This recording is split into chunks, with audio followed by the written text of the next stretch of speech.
Hi, welcome to PJ's Kitchen. As you'll notice, the kitchen is very big in size. For the size of the restaurant that we have, this is actually an enormous kitchen. It's broken off into two halves. This area over here is more for the prep side, and this area over here is more for the service side. You will get your food the day before your restaurant, theoretically, and I'll show you how that works over here.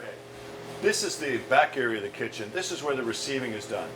Now, normally what happens is you would do your purchasing a couple of weeks ahead of time, and I would have a list of all the ingredients that you need, and you'll have your own list of all the ingredients that you need. And we'll go through the receiving and the purchasing part of the course later on.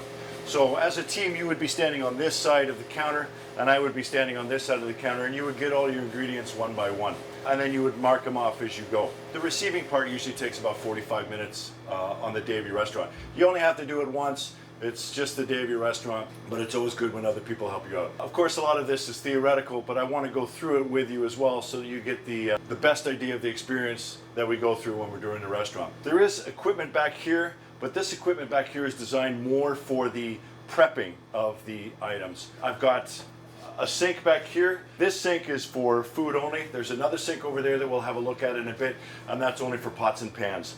There's only a couple of pieces of equipment back here that you'd need to be worried about if you were ever to use, not that you will be, is the slicer here, and then I have a large floor mixer over there as well. We have a scale. It's very important that you know how to convert from metric to imperial back and forth. There's a walk-in fridge here, and through the walk-in fridge is a walk-in freezer. There are inserts down here. They're called inserts because they insert into a steam table, and so we've got all sorts of different sizes of that. Over here I've got a couple of pieces of equipment that you probably won't use, and these are steam jacketed kettles. I use those mostly for making soups and stocks. I've got a proofer right here. The proofer is great for proofing yeast products like pizza dough, focaccia bread, that sort of thing. And then over next to the camera is a giant wok. We use that for stir frying food in large quantities. So if you're doing the peppers and onions for a Philly cheesesteak, that would be your huckleberry. We've got lots of other equipment back here as well. Pots and pans on the underside of this table. I've got inserts, muffin cups, banana bread tins, lots of bowls, liquid volume measure, lots of different types of inserts. You'll see these inserts, you'll see two types of them. One is clear plastic, that's great for holding food in. The other looks exactly the same, it just has a yellow tinge to it. Those we leave in the steam table. They're a lot more expensive and they can take the heat. So that's the two types of inserts. Squeeze bottles and so on. This is a hand wash station back here. There's actually 3 hand wash stations. What I tell the students during the semester is that we're going to have our own little language a little bit. We do get the health inspector in at least once a semester, and that's something that you'll have to think about a little bit as well, because food safety is a very big important part of what we do. If I ever say that the health inspector is here, that's secret code that you and I just have that actually means go wash your hands, please. That's probably one of the biggest things that the health inspector is looking for in a kitchen like this. A, that the temperatures of all the fridges are what they want them to be, that the temperature of the food that we're serving is being kept at a proper temperature, and so that's something that you'll have to think about as well, as how do we hold food that needs to be held at a certain temperature, and keeping the whole premises overall as clean as we possibly can. PJ's does not meet the expectations for a health inspection. PJ's is the standard for a health inspection, and we've always been that way. Like any other food service operation, there's a right way and there's a wrong way to wash your hands. Here with PJ's, like I said, we have the 3 stations. There's a antibacterial foam soap, and then a motion detected paper towel dispenser. And what we usually do is you want to put a big amount in there. You want to get the water as hot as you possibly can. 20 seconds. These days it's probably even longer. Use the towel that you dry your hands with to turn off the tap and to wipe off the tap as well. You don't want to put back on your hands what you just put on the tap. PJ's is a LEAF certified restaurant. LEAF is an organization out of Vancouver. It's Leaders in Environmentally Accountable Food Service. We've been LEAF certified for quite a few years now. We try to do the little things the right way. So we do our own linen, we wash our own linens, we compost, we recycle as much as we can, we watch the water that we use, try and use local ingredients. Our menus are seasonal. as best as we possibly can. So those little things. I will be talking more about restaurant sustainability throughout this semester. In fact, there'll be quite the focus on it this semester. Some of the things that we do here then, we have the dish sink, which is different than the sink that you saw in the back. This is where pots and pans go. If you ever see an online version, it always works from left to right. In our case, we work from right to left, is the only difference. There's baking trays, little insert. We're still in the back part of the kitchen. I have an open flame burners. This is a griddle, not a grill. I have a grill over there that I'm going to show you in the back. A griddle is like a large non-stick-ish flat top. Great for doing omelets on, Monte Cristo sandwiches, anything where you want a like a large fry pan type device. We use this a lot for making breakfast items, that sort of stuff. Quesadillas, instead of doing it on a fry pan, you would do it on here. It works out much better. It's a low, more even temperature. It's not impossible to burn stuff on here, but it's a lot more difficult to burn it on here than it would be to burn it in a fry pan. This is a steamer. We use that from time to time. It's actually a combi steamer, means it's a combination convection oven and a steamer, but we only use it for the steamer point of view. This here is a roast and hold. This has two purposes, roasting and holding, obviously. We'll use this to hold items with. Say you have a couple of pans of lasagna.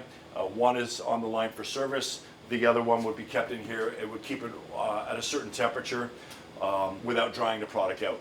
It's also great for cooking pieces of meat over a long period of time. Say you want to do a pulled pork or a pulled chicken or something along that lines. It has the ability to cook something for a certain amount of time and then switch over to a lower temperature. Even at 2 o'clock in the morning, we can set timers to do stuff like that. We used to do pulled pork all the time. It's a very popular item. One of the things that I need you to think about when you're creating your item is what I call the flow of food, or how does food move through this kitchen. You will receive your food at 8 o'clock in the morning, theoretically, the day before your event. And then at noon on the day of your event, you start getting orders for those items. How did you get the food ready from this point to this point? How did the food move through the kitchen? One of the things that I'm going to be talking about in the next week or so is standardizing your recipe. So when you come up with this idea of what you want your item to be, you have to think of not just how you're going to make it, but how you're going to make it in PJ's kitchen. A standardized recipe is one that's designated the correct recipe for this particular establishment for the exercise that we're doing.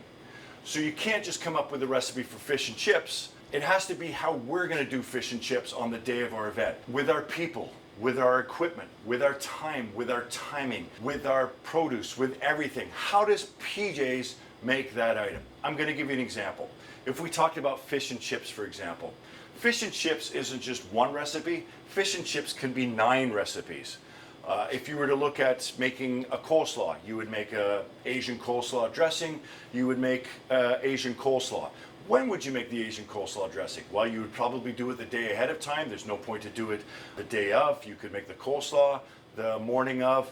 You would have battered fish. You could possibly do that the day ahead of time. You'd have to make a beer batter before that. You'd have fries. How are the fries done? There's a garnish of lemon and tartar sauce. You have to make a mayonnaise, so on and so forth. So you can see how this is broken down into a lot of different recipes that all come together on what's called an assembly instructions. Like, how did we put it all on the plate when we actually needed it? That's a big part of the recipe standardization that you have to do in PJ's. It's not just how you make a fish and chips, it's how we're going to make a fish and chips on the day of your event. And that's why I'm showing you this kitchen, is because I need you to start thinking about how you're going to do your item in this facility with this time, this timing, these people, everything along that lines. Just to give you an idea of the layout of the kitchen, there's the back area back there. Now this is an area we call the dish station or dish pit if you've ever worked in a restaurant before. Dishes will come here, they will be sprayed off here, washed through here. We use a low temp machine. We did used to have a water heater on here. Guelph water has a lot of stuff in it. Water doesn't seem to be one of them, so it's extremely hard to bring the water up to that temperature, 165, and keep it that way consistently. So what we use is we use chemical sanitizer on here, which is a little bit more powerful than bleach. This sanitizes all the plates off and all our equipment. Air dry, and then it would be put away. Now we're getting a little bit closer to the line part of the kitchen. So this is where I have equipment like we have the French fry machine. We cut all our own French fries. We have bins with sugar and flour under here. This is the table mixer. This is the one that you're a lot more likely to use. I also have KitchenAid mixers. I have 2 or 3 of those if you wanted to do a small batch of something. If you're going to make pizza dough or focaccia on the side of your spaghetti meatballs or whatever it happens to be, you could do it in here. I also have other equipment. I have a juicer. I have immersion blenders. I have a PacoJet, which makes ice cream. There's instructions on how to use that online. We have a Robocoo, which is the same as a food processor. We have a fridge freezer combination back here. This area here is generally where like desserts would be done, pizzas would be made, that sort of thing, given its proximity to the convection oven. So this is the line area. This is where service happens on lunch day. This is what we do every day. We've done restaurants where we're Monday to Friday, and we've had a team in the back prepping their items. We have another team in here actually making the food as it goes along. The pieces of equipment that we have here, one of the most used pieces of equipment, of course, is our convection oven. The convection oven is basically our oven for everything. We do have 2 types of ovens. One is a conduction oven, which is the oven that you would have at home. And this is a convection oven. The difference is there's a large fan in the back. It circulates the air. It does things slightly hotter, slightly faster. The temperature that everything goes to in this oven is 350. You don't want to do any higher unless you're making puff pastry. That goes at 425. But one of the most common questions that I get is what temperature should the oven be? Honestly, 350. Beyond that, it's just the timing on the item. We have open flame burners here. I have a grill here, more open flame burners. The thing about the grill is, and one thing I want you to keep in mind, although we're just doing it theoretically this year, the grill is a difficult piece of equipment to work. It takes a lot to fire up. It does tend to be a little bit sticky sometimes. When you see the word grill on a menu, grill is a piece of equipment. Grill isn't a flavor. If you see grilled chicken, that just means it went on a certain piece of equipment. The grilling does not affect the flavor at all. You're just as easy to put it in the oven with something like a fish, or like say you have a trout, baked chicken breast or something along the lines. It's just as easy to do it in the oven, and it's easier to clean up as well. So we do use the grill for a few things, maybe doing buns, that sort of stuff, but that's about it. But one of the things that I want you to think about when you're doing your menu item is that we're going to talk about that next week. I'm going to talk about what conference number 1 is. I'm going to talk about what it is that I want you to come up with. But we don't do a lot of beef at PJ's, being a sustainable restaurant. And I'll talk about this a little bit more later on during the semester, is PJ's hardly ever does beef items. That means we don't do corned beef sandwiches, we don't do burgers, we don't do anything along that line. A lot of other places do food items like that. They do a better job of it than us. Beef is one of those things that the planet would be a lot better off if we ate less of it. So PJ's tries not to use any beef items at all. Over here is the what's called the steam table. And this is where the inserts go in. And I've got all sorts of different shaped inserts for things like your chili or your fish or whatever it is that you have. This is a way of keeping it hot for service. So that's something that you want to think about as well. As you're going through this, especially if you don't have any kitchen experience, I understand that. This is definitely one of those times where I'm going to give you as much information as I possibly can. We're going to have a meeting about what item that you want to do, and I will guide you as best as I can in how to make that particular item in this facility. It's just a matter of asking the questions. I will certainly help you with all that sort of stuff. I want you to have an understanding of how food service operations will work at the end of the day. While it would be much easier if I could get you in here and actually show you, obviously that's not an option this semester. So I'm going to do the best I can with what we have. Over here as well, I have deep fryers. And then in this section over here, this is called the cold kitchen, or what you might refer to as the garde-manger in French. It has a fridge. It has fridges under here. There are more fridges under here. There are actually fridges under here. So it's a great, everything that you need for service is really at your fingertips. When we run service, an average lab would have about 21 to 24 students in it.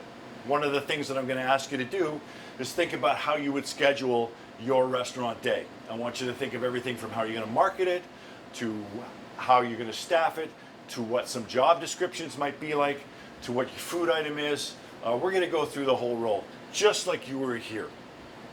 When we actually run service, you could have as many as 8 or 9 people on the line, and they all have their own little jobs to do.